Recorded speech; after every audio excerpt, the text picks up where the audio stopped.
तुम्हाला आज थंडगार असे सब्जा ताक करून दाखवत आहे। तर इथे मी ताक केलेले आहे। हे ताक मी एका ग्लास मध्ये घेत आहे।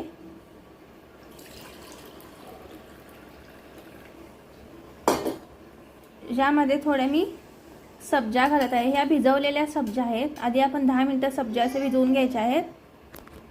इथे मी सब्जा अशा घातलेले आहेत।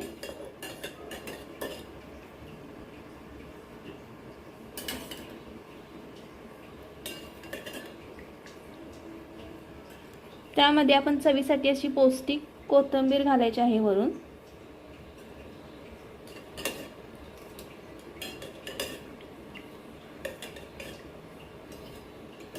व चवीसाठी असं छान पैकी मस्त मीठ टाकायचं आहे।